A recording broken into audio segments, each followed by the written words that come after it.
up this list in our number 10 spot, we have the Crying Children paintings. These paintings were a series created by an Italian painter who is known as Giovanni Bragolin, but his real name was Bruno Amarillo. Bruno was born in Venice in 1911 and fought in World War II, which ended up being the inspiration for a lot of his paintings. During his time in the war, he saw a lot of suffering children, and this is where he got the idea for the series of Crying Children paintings. After the paintings were sold, there began to be reports of fires in all of the places where the paintings were held. While this could have just been a strange coincidence, the weirdest part is that the paintings always remained intact while everything else around them was burned. This quickly became the most talked about thing and was on the front of every newspaper, and the paintings quickly gained the nickname Diablo. It caused these paintings to end up being replicated and mass produced, but none of the replicas hold quite the same power as the originals. Number 9. Self-driving cars. If you work as a taxi or bus driver, I think it's maybe time to update your resume, because this one seems right around the corner. We've already seen the initial steps of self-driving cars with companies like Tesla. As demand increases for these products, it's only a matter of time before technology becomes more affordable,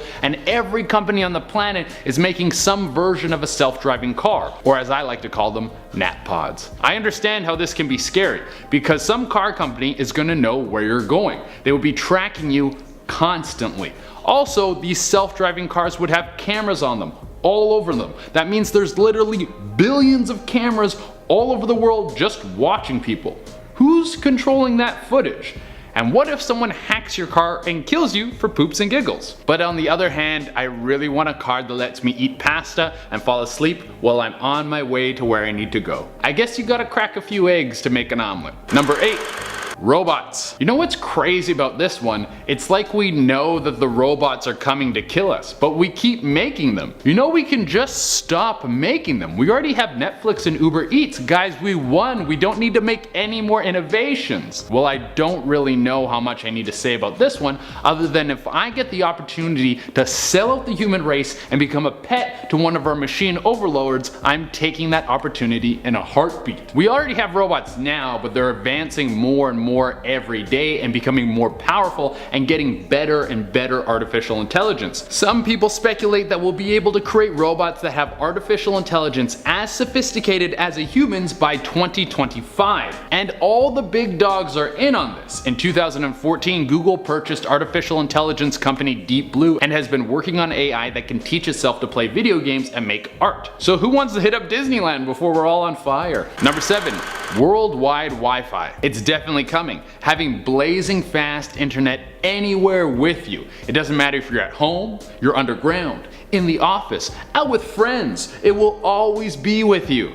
God, I sound like a deodorant commercial. I mean, it sounds great. We would never need to worry about download speeds, and we could turn binge watching TV shows into a national sport. But if this happens, we're going to become so reliant on it that we will base our infrastructure all around this constant internet concept. So what happens if it goes down?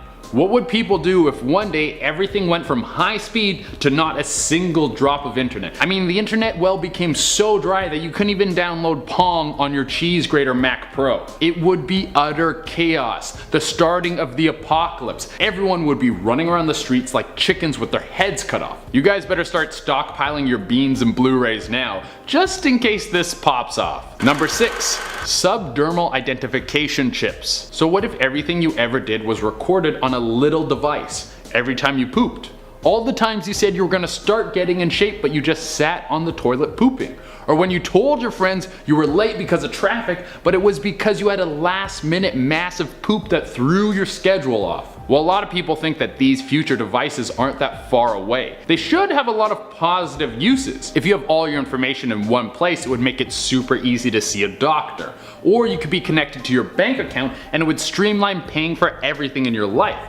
But think of how easy it would be to steal someone's identity. You could just knock them out, take the chip out, and then leave them in a ditch somewhere. Next thing you know, there's a much less handsome Che Dorena walking around making everyone think I'm less handsome. Number 5. Exoskeletons. You've probably seen these ones in movies like Elysium or The Matrix Reloaded, where people walk around in super cool exoskeletons being all strong and junk. Well, various militaries around the world have been working on this kind of tech, so it's not that far into the future before we're gonna start seeing these things implemented in our daily lives. You won't need to worry about throwing your back out working your warehouse job because you're going to be wearing some crazy robo suit that helps you lift 10,000 pounds. The scary thing about this is that one day some dude who dropped out of high school who's working in a warehouse is going to have access to tech that almost makes him a superhero. There's going to be endless videos of Kyles hopped up on too much Monster Energy smashing stuff on their smoke breaks. Number 4. Super Kids. No, this one isn't a cheesy spin-off of the Super Friends show, but in the future we'll probably see a generation of super kids. If you decide to have a baby, instead of hoping that it bakes right, you'll be able to pay someone to put all the pieces exactly where you want them. You'll be able to genetically modify your kid in the womb. Give it all the upgrades you want. We're gonna have babies that look like they can bend metal over their abs before they even do their first chin-up. I don't know if I'm ever gonna have kids, but if I do, I'm definitely gonna give them whatever gene lets them dunk. Number 3. 3D printers. Some of you are probably out there like, but Che, we already have 3D printers. Those aren't from the future, those are from right now.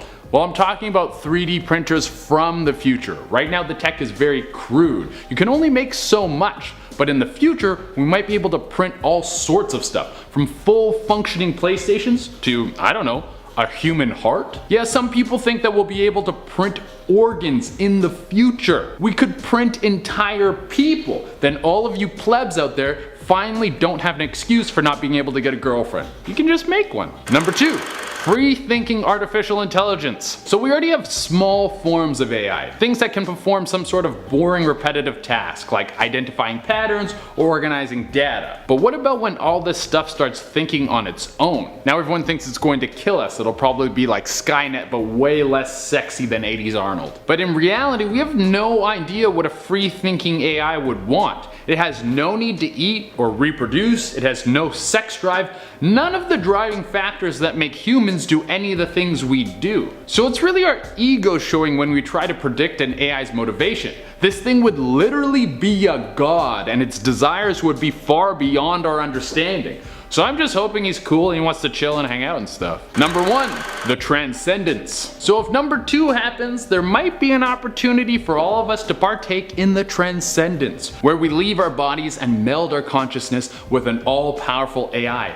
All our minds connected in one giant hive.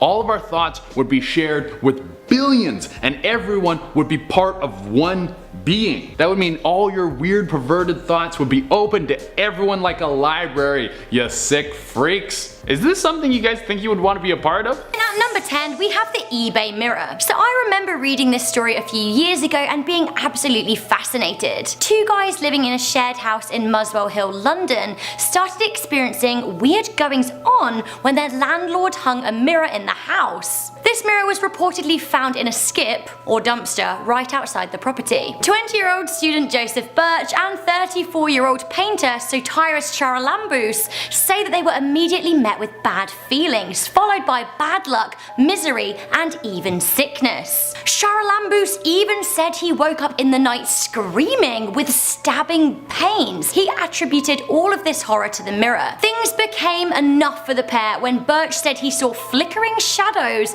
and glimpses of black darkness coming from the mirror. He then woke up with scratch marks all over himself. The pair put the mirror on eBay for £100 and sold it for just over the asking price. I for one would not want to own that mirror though. In our number 9 spot today we have the Blarney Stone. For hundreds of years the Blarney Stone has resided within Blarney Castle, which is near Cork, Ireland. The stone is a piece of limestone and legend says that those who give the stone a smooch will then be given the gift of the gab. This little smooch can bestow the power of being able to talk your way out of any situation, which would be incredibly useful, but there are always those who try to indulge in too much of a good thing. The issues start when you attempt to take a piece of the stone, no matter how small, away from its home. Those who don't follow the rules and take the stone end up being cursed with bad luck. Every year the castle receives parcels from greedy tourists who tried their luck at stealing portions of the stone. These parcels are returned with the intention of lifting the curse of misfortune. again. It is said that once the stone is returned, the curse will be lifted, which is most definitely good news. I guess the moral of this curse, however, is to not be greedy and to just follow the rules. In our number 8 spot today we have the Screaming Skull. The Screaming Skull resides in the Burton Agnes Hall in England, and it is thought to have belonged to Catherine Anne Griffith. It is said that Catherine was the youngest in the family, and she was the one who enjoyed wandering around the property the most. One day while she was out strolling around, she ended up being surrounded by a group of robbers who took all of her possessions and then viciously harmed her and left her for dead. She was found and brought back to the hall to be tended to, but unfortunately a few days later she succumbed to her injuries. Before she died, she was upset about the thought of leaving her family, so she asked them to remove her head after death and keep her skull so that they would always have a piece of her around. The family agreed to her face, but after her passing they buried her body, head still intact,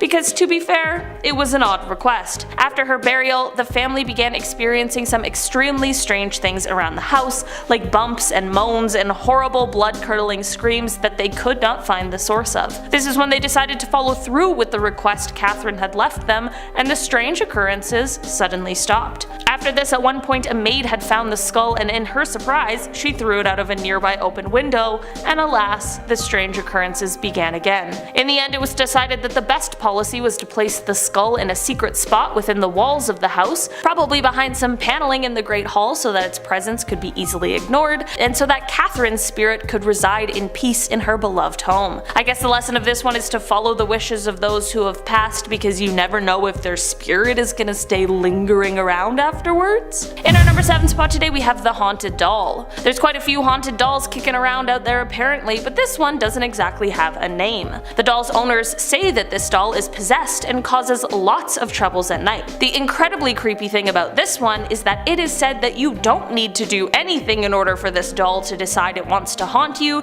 you just simply need to be around it, and that is more than enough for the torment to start. Owners of the doll have reported getting a bunch of strange scratches, which they believe are because of the doll. It isn't exactly clear where the spirit or spirits that reside in this doll have come from or what happened, but the doll was bought from its previous owners by a woman named Deborah Davies, who is a psychic. Deborah reported the same scratches as the previous owners, but she also may have been able to contact the spirit residing in the doll. She claimed that the spirit was that of a young girl who had her life taken from her, but she also reported that the nasty evil energy within the doll is a male, and she believes that this energy is that of the man who took the life of the girl. At the end of the day, whatever is haunting this doll is certainly a spirit I would like to stay far, far away from. In our number 6 spot today we have the ballista balls. A ballista was used in the Roman military, and it was kind of similar to a crossbow, but much larger, and it could shoot arrows or stones. In 1989, there were archaeologists that were working by the Israeli-Syrian border when they found these large stones close to what seemed to be the remains of a ballista, but around 1995 the stones ended up getting stolen,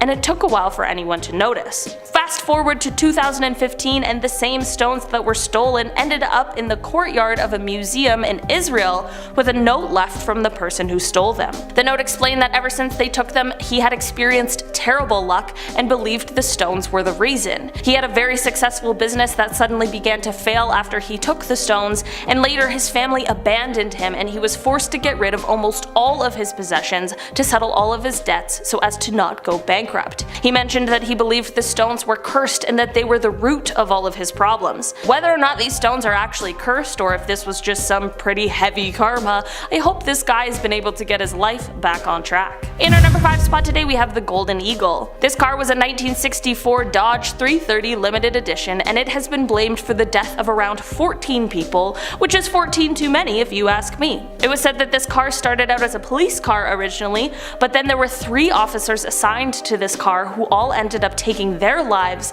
and other people's lives in horribly violent ways. Not in the car, but still, super weird that this all seemed to happen after they had been using the car for work. Because of this strange correlation, it ended up being sold off to another man. Throughout the 80s and 90s, it was said that because of the rumored cursed car, it became a point of interest for vandals. People began vandalizing the car only to meet their own untimely fates, which were all met in strange ways. For example, it was said that one vandal died from being struck by lightning, and another ended up being decapitated by an 18-wheeler. It is said that the curse is so strong that one kid decided to merely touch the car and it sent him into madness as he went on to commit atrocious crimes that I can't even detail here on YouTube. The car now belongs to Wendy Allen, who supposedly collects and decorates haunted cars for a living, so it seems as though it's finally found its home far, far, far away from everyone else. In our number 4 spot today we have the Myrtle's Plantation Mirror. Myrtle's Plantation is located in St. Francisville, Louisiana, and it is said to be one of the most haunted places in the entire world. One of the reasons for this spooky reputation is because of a mirror that resides inside. It is said that this mirror holds the spirit of Sarah Woodruff and her 2 children.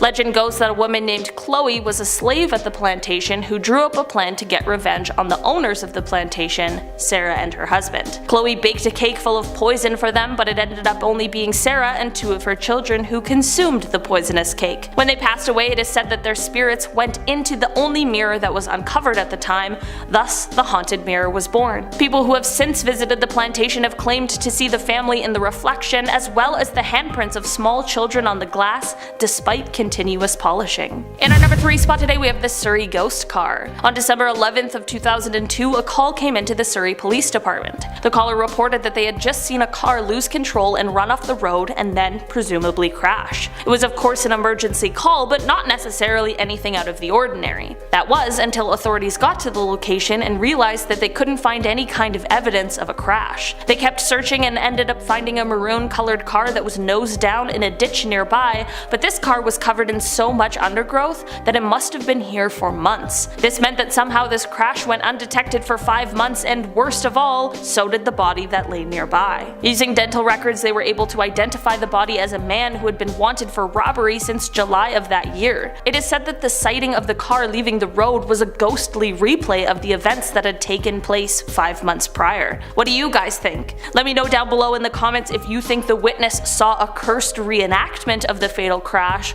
or if you think something else is at play here. In our number 2 spot today we have the Destiny Ring. Rudolph Valentino was an incredibly famous silent film star before he passed away at the incredibly young age of just 31 years old, and there are many out there who believe his untimely death was caused by the Destiny Ring. This ring was one that he picked up from a California jeweler. Before purchasing it, there were warnings of the stories which claimed this ring was cursed, but Rudolph decided to go ahead with the purchase anyway. It is said that after this ring came into his possession, his luck began to turn. The movies he starred in started to do poorly, some even flopping, and his career began to struggle. From there he fell incredibly ill, and when he passed away he was wearing this cursed ring. From there, after his death, his lover ended up receiving the ring, but once it was in her possession she too fell extremely ill and decided to give the ring away. All the owners after that were reported to have died in strange ways or under mysterious circumstances, which has led the ring to now being placed in a bank vault, all locked up so that it hopefully can never cause harm to anyone ever again. In our number 1 spot today we have Letta the doll. Why do all the cursed dolls look like they would be cursed?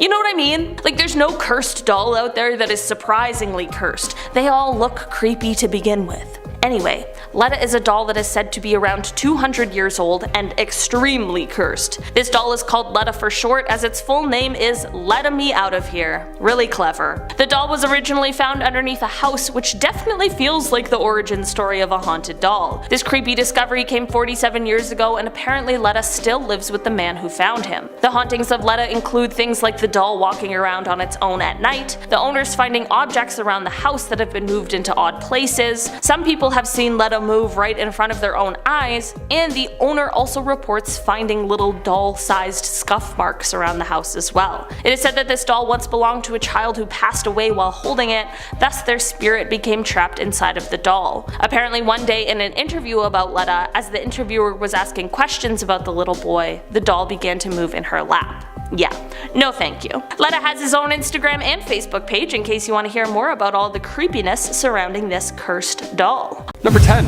The Busby Stoop Chair. Yeah, we're kicking this haunted list off with a chair. It's pretty spooky. Let's do it. The Busby Stoop Chair comes from 1702, 10 years after the Salem witch trials, so take this one with a grain of salt. You know what I mean? People made odd choices back then. Women were witches and chairs were evil. Welcome to 1702, folks. Englishman Thomas Bubsy had some issues with his father-in-law, and he didn't handle them too well, so now he has to be, hanged for it. Yeah, you can't just kill people for no reason, Thomas. What is this, 1692? He was hanged near the Humble Inn, ironic, but a chair that was nearby is now said to hold the spirit of one Thomas Busby. If you sit on this chair, you are set to die in a frightful accident. So the chair was declared haunted, but did anything actually happen? Honestly, yeah, kind of. Locals say that during World War II, airmen from a nearby base came to the pub, the inn rather, and those who sat on it never returned. In the 70s, more accidents were connected, but they still kept the chair around until 1978. It stayed in the inn for that long, until it was donated to the Thirsk Museum. Honestly, it's not even a rocking chair. It looks like it should be a rocking chair, but it's not a rocking chair. That's the scariest part, if you ask me. Okay, moving on to number 9, we have bunk beds. In 1987, a haunted bunk bed in Wisconsin became a topic of national coverage when a family dramatically fled their home in winter after reports of hauntings. Later, the TV show Unsolved Mysteries documented the paranormal activities. It all started when Alan and Debbie Tallman bought bunk beds from a secondhand shop and immediately noticed strange goings-ons in their home in a small town of Horica. Soon the family noticed the radio would switch on its own, and the children who slept in the bed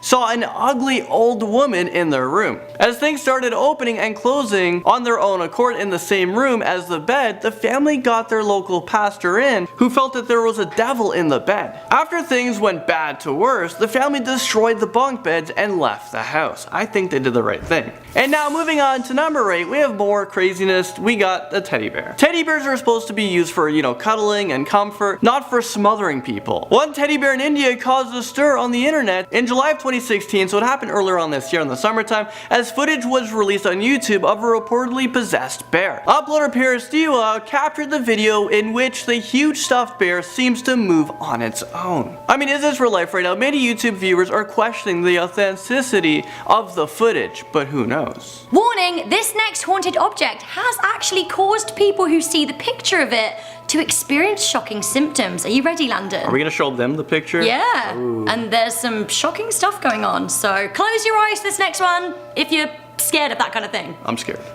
In at number 7, we have Peggy. In 2015, footage of a creepy doll caused absolute chaos around the world, inciting paranormal enthusiasts, with many feeling chest pains and experiencing headaches and visions after viewing the pictures or videos of her. British paranormal investigator Jane Harris, based in Shropshire, says that she was inundated with messages after images and footage of Peggy were posted on the internet. Harris runs an organisation called Haunted Dolls and was given the doll by a petrified woman. She is thought to have the power to visit people in their dreams, even haunting one woman to warn her about her cat that died the next day. Spooky. One woman even said that she had a heart attack just hours after viewing a picture of Peggy. Mediums who have worked with Peggy believe that she is linked to the Holocaust. Terrifying. Following that, now at number 6, Bassano vase. The story goes that a 15th century carved silver vase was given to an Italian bride on her wedding night in Napoli. That very evening, she was murdered and vowed to seek vengeance.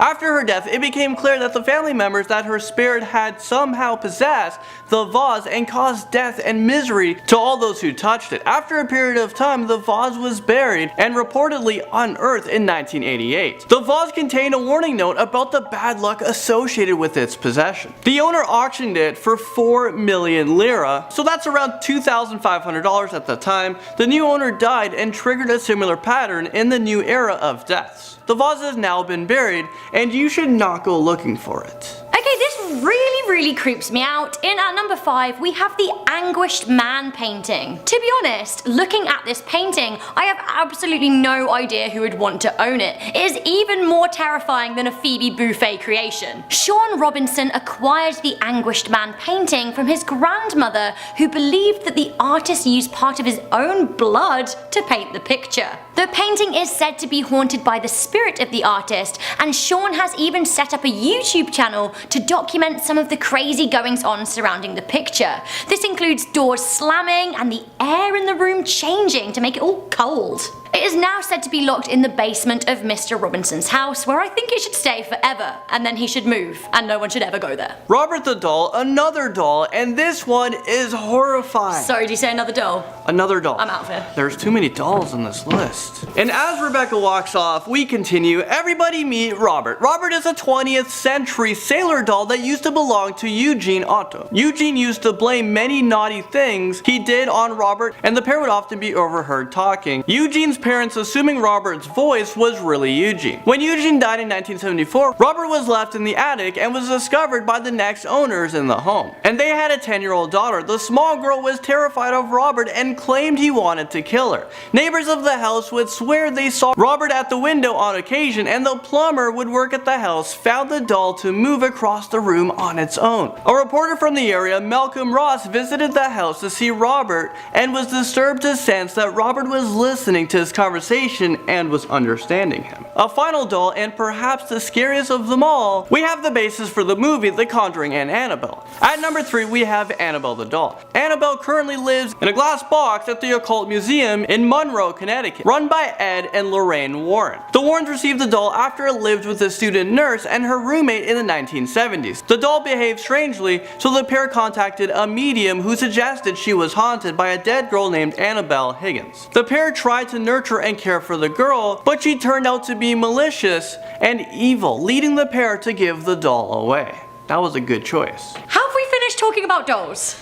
I have a feeling we're not finished. We have. I think we have. Okay. Promise me, because if not, I'm not coming back. Okay, moving on from dolls, we got Yeah, moving on from dolls, we have Busby's stoop chair. Mystery. Now located on the ceiling at the Thirsk Museum in North Yorkshire, the infamous Busby stoop chair has been linked to many deaths over the years. The story goes that a Yorkshireman named Thomas Busby, who was a fraudster and a drunkard, loved his wooden chair. In 1702, he fell in love with a young woman named Elizabeth Auerty. Her father, Daniel, did not approve and came to drag Elizabeth away from their home in a local inn. As Busby arrived back in the inn, he was most offended to find Daniel Auerty sitting in his favourite chair, so he murdered him. Normal reaction. As he was later tried and hung for the murder, he swore a curse that all that sit in his best chair will die. This chair ever since has been rumoured to be haunted by Busby himself. The chair stayed in the inn for years, reportedly taking the lives of 63 people who sat in it. One chimney sweep who sat in the chair while drinking at the pub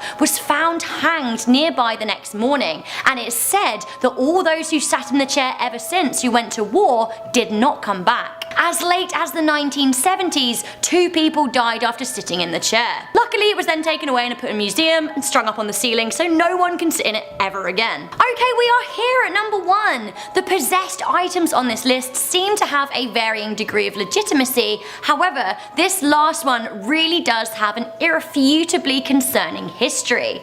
I can't get over this. At number 1, we have Franz Ferdinand's car. Many history buffs will know that World War I was triggered by the murder of Archduke Franz Ferdinand and his wife in Bosnia. The pair were in their luxury Graf and Stift limousine, which stalled at the very wrong moment outside a cafe from which a man who'd previously tried to assassinate him was just exiting. What a crazy coincidence. Their deaths, probably caused by the stalled car in part, were not the last tragedy to befall the limo. The car's second owner, General Potiorek, went insane after driving the car and was soon committed to an asylum. Many say the car is possessed by an evil spirit. In fact, throughout the war and the period shortly after, the limo was involved in 6 accidents and 13 deaths. Why are people still driving this thing? If we are also to attribute the car as the direct cause of the death of Franz Ferdinand, and thus the sparker of the First World War, it could also be directly linked to the death of 17 million people, which in turn set the stage for the death of 60 million people in World War II. So that car has some blood on its hands. Suffice to say, after a final death spree in which 5 people travelling to a wedding were killed, the car was finally donated to the War History Museum of Vienna in 1926 and has caused no deaths since. Thank God. Starting off this list at our number 10 spot, we have the Belcourt Castle chairs. Belcourt Castle is located in Newport, Rhode Island, and it is a former summer cottage. Construction on the cottage started in 1891, with it being completed in 1894, and inside there is a ballroom. This ballroom is important because it is said that it holds a group of haunted chairs. People who have visited the castle have reported a ton of strange happenings regarding this specific set of chairs. The report includes things like feeling chills chills racing up and down their spines, or feeling a strange sensation in a shift of energy while standing near the chairs, and some people have even explained how they have been pushed out of the chairs by an invisible force. I feel like just hearing these stories might be enough to explain the energy shift some people are feeling, but actually being pushed out of a chair by some sort of invisible force would be absolutely terrifying. And simply unexplainable. What's going on there? Number 9. The hands resist him. I listed off some dark paintings not too long ago, but somehow I forgot the hands resisting him. Painter Bill Stoneham created this work of art back in 1972. It's most famously belonged to actor John Marley from The Godfather. He's the guy who wakes up with the horse's head in his bed, in case you have seen that movie. So that actor got this painting at one point, but later it was found on eBay with claims that it was cursed from an anonymous previous seller. And the painting was found abandoned in an alley behind a brewery, so that sounds pretty promising. Almost immediately, the new owner of the painting, the family, their daughter claimed to have seen people in the painting move. Yeah, on top of that, apparently the figures would leave the painting and mess up the house. I mean, as far as excuses go, that's not bad for a messy house. Oh, I cleaned up earlier, but those damn paintings. Oh. Number 8, cursed phone number. The song 8675309 has been stuck in my head for about 18 years now. That song is a banger. Honestly, great jingle too. If a pizza place had thought of that jingle at first, would have been game over if you ask me. A cursed phone number, is there such a thing? Apparently, yes. 359-888, and then a bunch of 8s afterwards. I don't want to say it out loud, you know? So what's the deal here? Well, anybody who's had this phone number in the last 20 years or so has met their fate almost immediately after. CEO of a Bulgarian phone company, cancer at 48, that's how he passed away. 2 criminals later on, both a little more mysterious than cancer, they both passed away afterwards. All these deaths happened within 4 years, that's the cursed aspect of it all. The phone number was suspended, so nobody's able to use it now. In case you're thinking about it, don't do it. Maybe it's because of this curse, or maybe it has ties to crime. Either way, 8675309 is still stuck in my head. I'm gonna go down with that song right as soon as we're done here. Number 7, the Bassano vase. This vase comes from the 15th century. It made for an excellent wedding gift in Italy, but the night before the big day, the bride sadly lost her life with the vase still in her hands. The family kept it afterwards, of course, but as the vase was passed down the family line, a pattern began to unveil itself. Whomever held possession of the Bassano vase died shortly afterwards. Now, keep in mind, this was the 15th century, so the average lifespan around then was like, I don't know, 30 years old. But after that many deaths in the family, it was packed away for good, just to be safe, or so they thought. The vase showed up again in 1988 alongside a note. The note was pretty to the point. It said, "Beware this vase, it brings death." Whoever found it was probably like, okay. They continued on with the vase, and later it was auctioned for over $2,000, sans note, of course, you don't want to throw that in there. The pharmacist who won the auction, you guessed it, passed away within months. Number 6, Baker's wedding dress. Why is it in so many horror movies that the ghost is always a lady in a white dress? Why are there so many ghosts in nightgowns? What's going on? Why are you all so sleepy? Maybe they're taken out before their wedding night over a vase, or maybe it's this one. Back in 1849 in the small town of Altoona, Pennsylvania, Elias Baker and his wife Hetty lived in the Baker mansion. They had 2 sons and 1 daughter named Anna. Anna had fallen in love with one of her father's employees, another steel worker, but after her father wouldn't allow the relationship to take off, classic, Anna vowed to never marry anybody, and she locked herself away in her room. Now when her father passed away in 1848, she went to go find her true love again, but he had since settled down with somebody else. So she spent the rest of her days behaving erratically, and her soul still haunts that same wedding dress today, the wedding dress she never ended up using. Not just the dress, the mansion is haunted as well. Guests would report furniture moving around by itself. Honestly, it's not a bad haunting if you ask me. Moving couches? That would be a great help. I have a terrible back, I would love that. Number 5, the Crying Boy painting. Just the name alone, okay, I want nothing to do with this one. Yeah, we're back with another haunted painting. What is this, Hogwarts? Why are so many paintings moving around at night? This English curse kicked off in the 50s. Now, this is a reproduction of Bruno Amadio's The Crying Boy painting, but this painting is apparently responsible for lots of fires. In September 1985, a family's home burnt down, everything was gone, but the painting looked untouched. British tabloid The Sun even published a story on it, which I'm sure helped the situation. It read, "Blazing curse of the Crying Boy picture." Now we laugh at beliefs from the Middle Ages and all that, but we're not really much further here, are we? People smoking in every house in the 50s were like, yeah, maybe it was a painting. It was probably that. Number 4, the Hope Diamond. Coming from the 1660s, this curse began when a gem dealer named Jean-Baptiste Tavernier bought this large diamond when visiting India. He bought it, apparently, okay. The origins of the diamond were unknown, but it didn't matter. This beauty was just sitting there and he had to. Well, later on, after Tavernier got the diamond, rumors spread throughout Europe and the United States that Tavernier actually actually stole the diamond from the statue of a Hindu goddess. The newspapers actually kicked this one off by publishing the Hope Diamond as an ancient curse. The diamond at one point ended up in the hands of King Louis XVI and his wife Marie Antoinette. Now, if you don't know about them in history, they lost their lives during the French Revolution. We'll say that. The old guillotine dream team. The stone then went to Lord Francis Hope come 1839, and by that point it was deemed cursed officially. This is when it got the name the Hope Diamond, right? They ended up selling the diamond shortly after being reduced to poverty. Then Evelyn Walsh McLean bought the stone in 1912. Shortly after, her son was killed in a car accident. So just bad news all around. When the stone was delivered to its final and current home, the Smithsonian, back in 1958, the driver delivering the package was later hit by a truck. He survived, but shortly after, his house caught fire. Moral of the story, you don't need diamonds, for more reasons than one. Number 3, the Anguished Man. Historical paintings are cool, but this is the first time I've read up on the Anguished Man myself. Gotta admit, it's pretty unsettling. Wow. It's considered one of the most haunted objects in the world, and it looks like it too. Definitely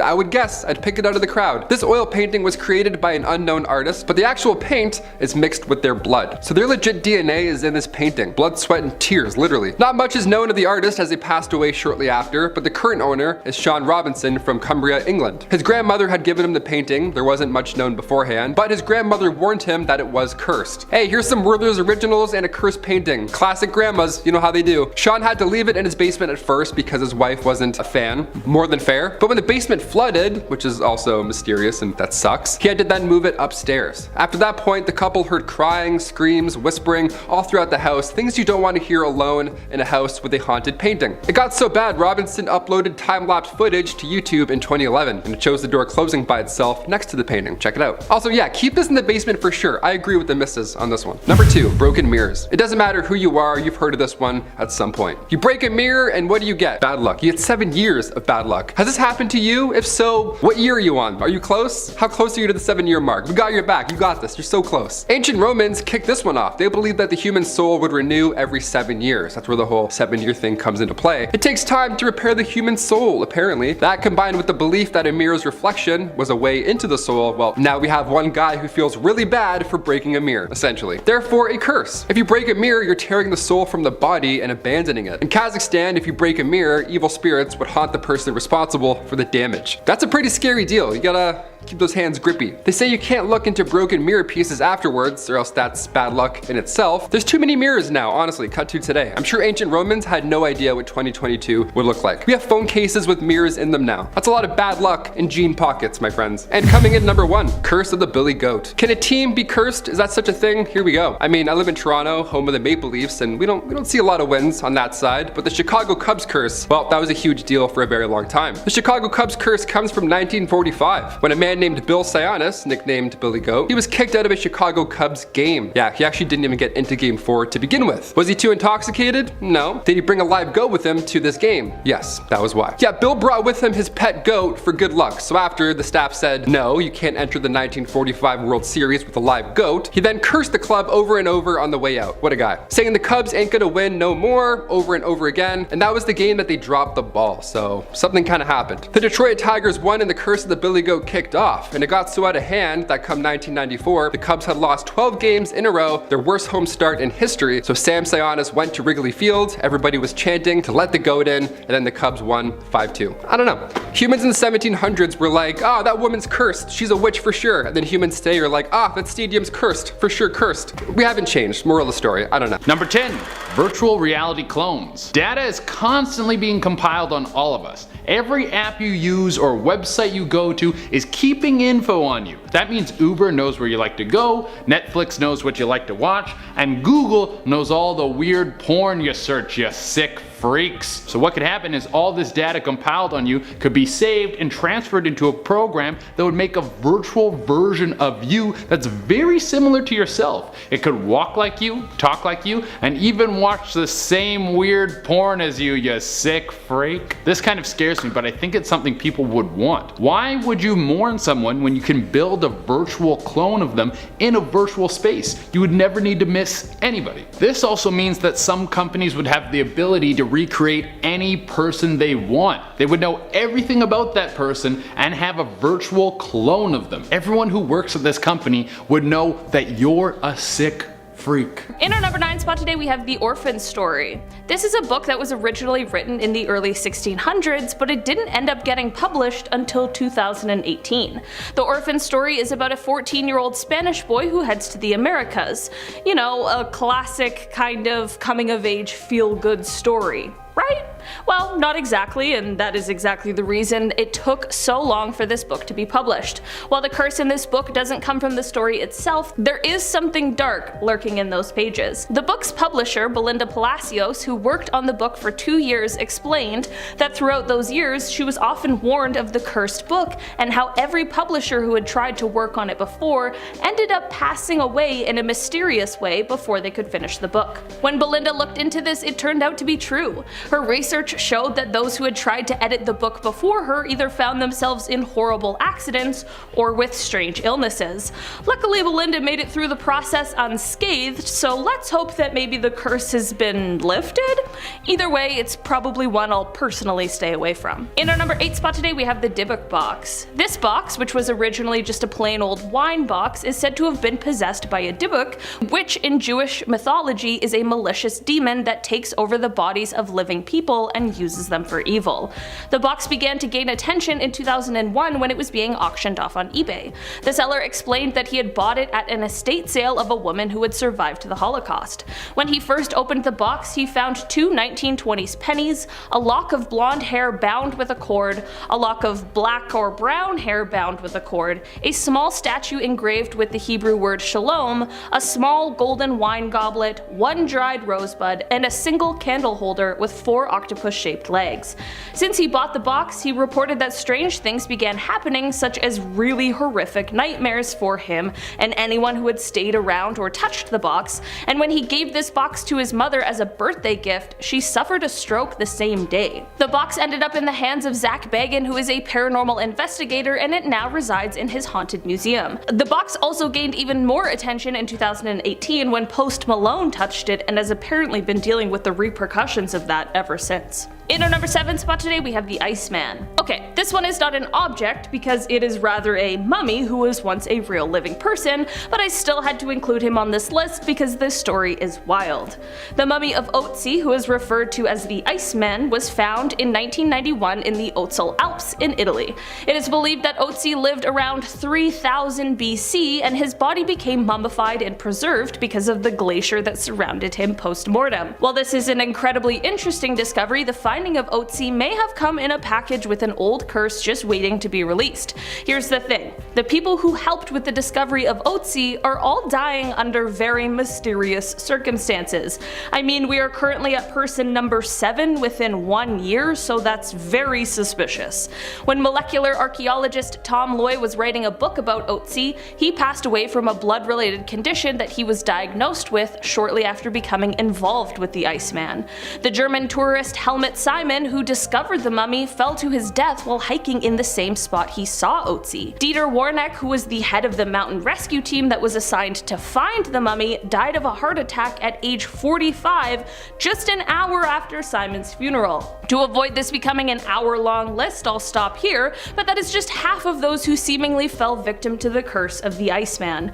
I don't know, maybe disturbing a man who's been in the same spot for 53 centuries wasn't the best idea anyone's ever had. In our number 5 spot today we have the ballista balls. A ballista was used in the Roman military and it was kind of similar to a crossbow, but was much larger and could shoot arrows or stones.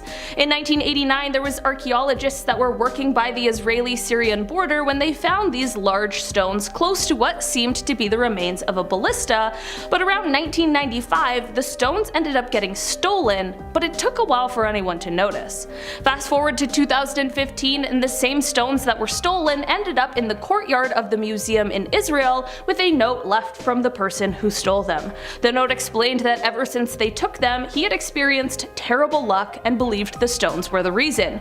He had a very successful business that suddenly began to fail after he took the stones, and later his family abandoned him and he was forced to get rid of almost all of his possessions to settle all of his debts so as to not go bankrupt. He mentioned that he believed the stones were cursed and that they were the root of all of his problems. Whether or not these stones are actually cursed or this was just some pretty heavy karma, I hope this guy has been able to get his life back on track. In our number 4 spot today, we have James Dean's car. Okay, this might seem like a bit of a wild card, but hear me out. Famous actor James Dean passed away from a car accident on September 30th, 1955. He was driving his silver Porsche 550 Spyder, which he had just purchased recently. This was only the beginning of the car's curse, however, as after James' passing, the remnants of the totaled car were bought by a man named George Barris. He decided to sell the parts of the car to James' fans, but when the car was being worked on and taken apart, it ended up falling on the mechanic and crushed him to death. These two incidents are more than enough to now consider this car cursed, but it still continues on. Once the people who had purchased some of the car parts began receiving them, more strange things happened. 3 of the people who received parts ended up in car accidents, all of which were sadly quite severe.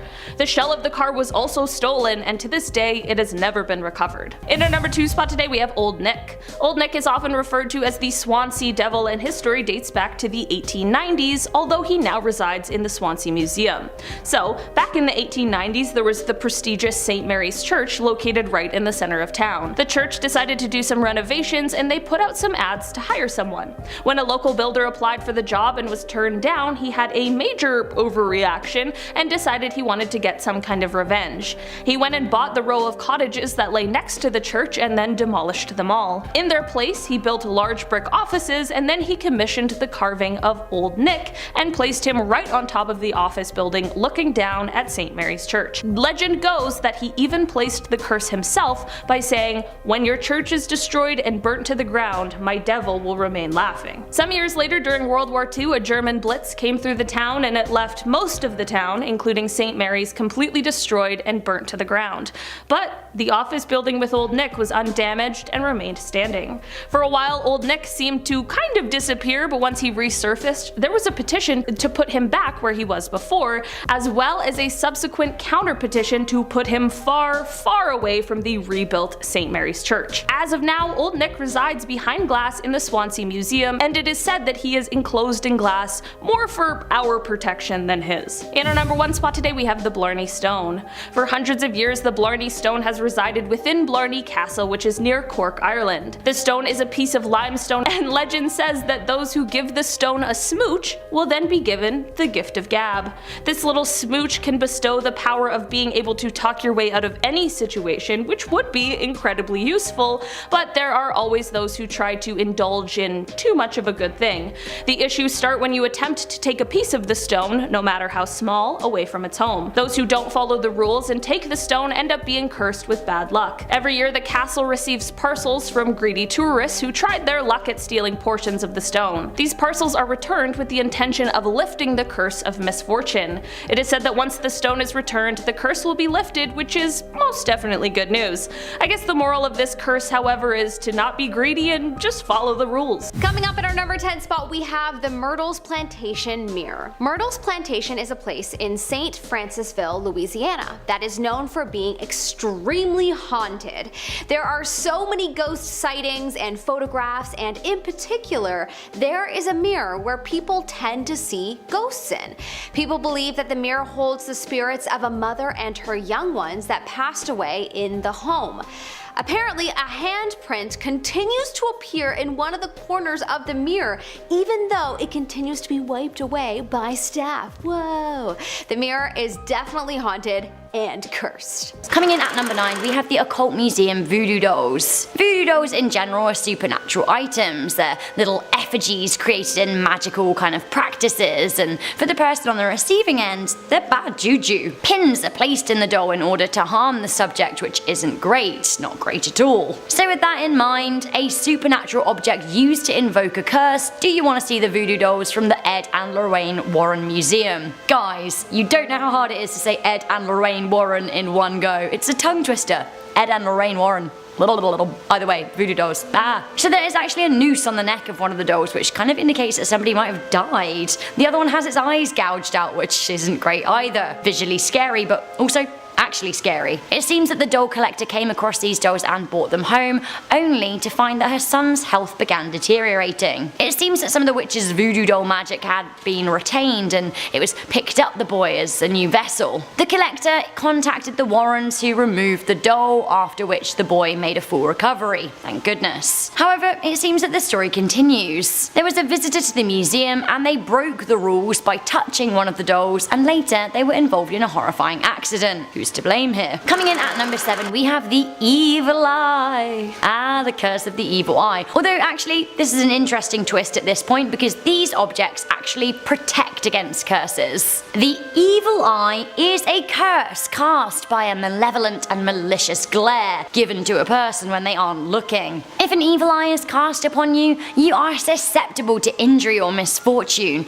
It could even mean that you're set upon by animals. To protect yourself from the evil eye, usually people carry a talisman with an eye on it, which in themselves look pretty terrifying, but actually they're there to stare down a curse. The evil eye has been incorporated into a lot of protective objects, most popularly jewellery. Also, there are a lot of evil eye wall hangings and wind chimes. I feel like I'd quite like an evil eye bracelet so it can stare down a few evil eyes that have been looking my way recently, like bah! Reflected curse. Coming in at number 6, we have cursed tarot cards. Tarot cards are used in divination, for forecasting rather than predicting. Usually a person formulates a question and seeks an answer from the cards, a deck of 78 individual cards with different meanings. The most famous cards are Death, the Tower and the Devil, all thought to be bad omens, but of course that depends on your interpretation. Some people are convinced that their tarot decks can become cursed and that everything that's forecast will actually happen badly. There is also a superstition that burning tarot cards will bring a curse upon you. It seems that the only way to be rid of a cursed deck of tarots is to drown them, soak them all face down in water.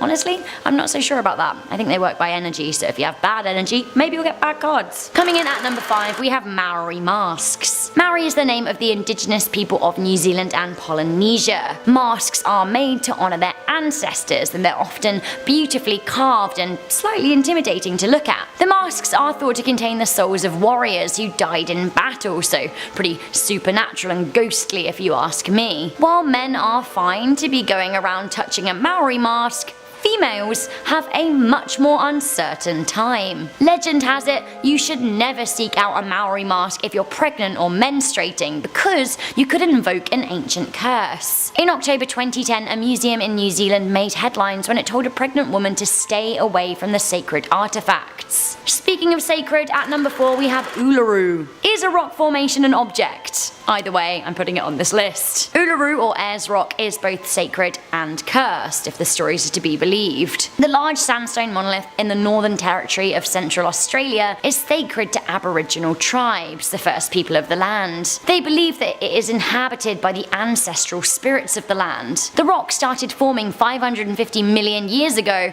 and it's believed that if a visitor takes a rock from the spot, they will suffer serious misfortune, sometimes even grave misfortune. There have been reports of people returning stones that they've taken from Ayers Rock to try and end their suffering. Shouldn't be taking the rocks in the first place. Coming in at number 3, we have the Terracotta Army. I kind of believe that the Terracotta Army have an air of the supernatural about them. They were, after all, a work of funeral art that were buried with the purpose of protecting an emperor in the afterlife. The thousands of terracotta figures were buried with the first emperor of China in 210 BCE, but they were rediscovered by local farmers thousands of years later in 1974 in Yang Village's rural land. For them though, the discovery was actually a curse. The government didn't pay them well for their findings, and then they took their land and their homes off them in order to build a tourist centre. The government made a lot of money, they didn't. One of the farmers who discovered the soldiers actually killed himself, and the others were met with bad luck, many of whom have died penniless. Coming into number 2, whatever you do, do not touch the demon book. The Book of Soiga is an early 16th century treatise on demonology written in Latin. There are only 2 copies of the book in the world known to us, and one was possessed by the Elizabethan scholar John Dee. Dee spent his life trying to interpret the text, which was filled with spells and rituals. He had a good understanding of what was happening, apart from the final 36 pages, which he just couldn't decipher. He and his trusted friend Edward Kelly summoned the spirit of Uriel to tell them the meaning of the last pages. The legend says that Uriel then possessed Kelly and spoke through him. He claimed that the book came into existence when Adam entered paradise and that it could only be properly interpreted by the archangel Michael himself. He also said that whoever deciphers the meaning of the last 36 pages will be destined to die 2.5 years later. Why 2.5? We don't know, but I wouldn't want to be reading that book. Finally, coming into number 1, we have the Delhi Purple Sapphire. Also known as the Gem of Sorrow, the Delhi Purple Sapphire was housed in a sacred temple in India, the Temple of Indra in Kanpur. Indra, by the way, is the Hindu god of war and thunderstorms. Amid the British-led turmoil in India, it wasn't uncommon for soldiers to loot sacred temples, stealing their jewels and smuggling them back to Britain. This is exactly what happened with the purple sapphire in question. Colonel W. Ferris took it back to England only to be met with terrible luck. Financial misfortunes befell him, his family got very sick, things started to fall apart. He gave the stone away, and the person who received it committed suicide. The next owner of the sapphire was Edward Heron Allen, who was also met with really bad luck. He bound the stone with silver and attached 2 scarab beetles, and it seemed like the bad luck was contained. However, his dreams were frequently haunted by Hindu yogis until he gave the stone away. The stone then was returned to him, so he threw it in Regent's Canal in London. No prizes for guessing that actually it came back. The story continues over another 100 or so years. More recently, it found its way to a museum, and one night the museum curator was travelling with the stone only to be injured by a terrible storm with his wife. In our number 9 spot, we have the Koh-i-Noor diamond. The Koh-i-Noor diamond has been said to be cursed for centuries, but more specifically for males. It is said that only God or women can wear it with impunity. All else who wears it will be cursed. It is said to bring about great wealth to all women and great misfortune to all men. It dates back thousands of years, but it is currently in the hands of the British royal family, and it has been worn by Queen Victoria and Queen Elizabeth. I wonder how people started thinking that the crown was cursed. I bet you some woman, thousands of years ago, was mad at her husband and convinced him that the crown was cursed so she could have it all to herself. Like they say, hell hath no fury like a woman scorned. In our number 8 spot, we have the Crying Boy. This is a painting of a boy that is crying that is said to be haunted. I had never heard of it before today, but apparently this painting is widely known around the world and on the internet as possibly being cursed. The painting is literally of a boy that's really crying, like a waterfall of tears is falling down his face. I could see why people would feel something when looking at it, as the energy is quite strong and, of course, sad. Anyways, regardless, this painting was made by a Spanish artist named Giovanni Bragolin, and the painting was actually mass-produced after the war in England, and also so many homes caught on fire after purchasing this painting, and the painting seemingly survived each time. People believed it to be cursed because, well, the painting never burned down with the houses. But many years later, the paintings were analyzed and it was proven that they had been coated with a fire repellent. It still doesn't explain all of the fires in the first place. Like, why were there so many fires after people purchased this painting? So that's why people are still very weary on this painting and believe it to be cursed. In our number 7 spot, we have the Delphi Purple Sapphire. This stone is also known as the cursed amethyst because it's probably cursed and you should probably not touch it. This stone was apparently stolen from the Temple of Indra in 1857 and then brought to England by Colonel W. Ferris. It is said that after this he lost all of his fortune and received an enormous amount of bad luck. Any person after him that came into contact with the stone came upon some bad luck. Allegedly, a singer lost her voice after having the stone. Whoa. It now rests in the London Natural History Museum, and even the person that brought it there said they experienced a horrible storm while en route. Coincidence? I think not. In our number 6 spot, we have the Hope Diamond. So many cursed jewels in the world, it almost makes you believe in the possibility that it can hold energy. But wait! everything is energy, so of course it can. We could probably go down a rabbit hole here, but whatever, I'm gonna stop myself. Anyways, the Hope Diamond is a large blue gemstone that is worth approximately $250 million.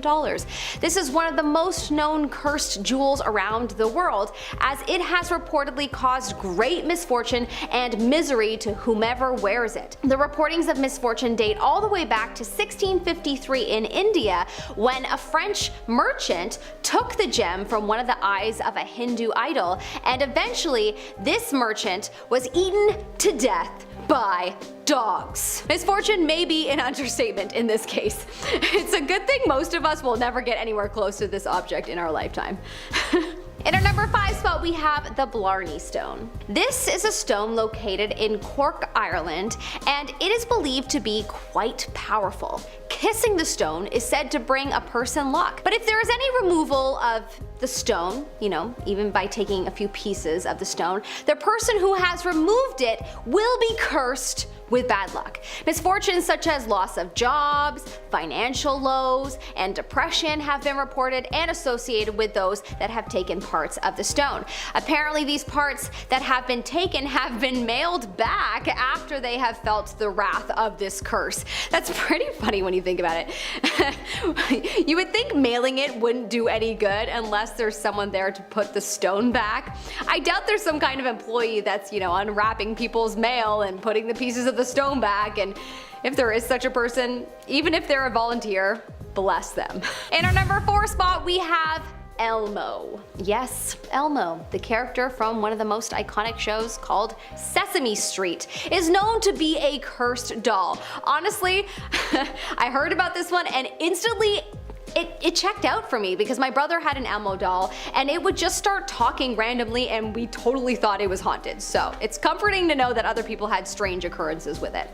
Apparently there is a story about a boy that loved Elmo and was gifted it, and a few days after receiving it, the Elmo started saying, "Kill James," continuously.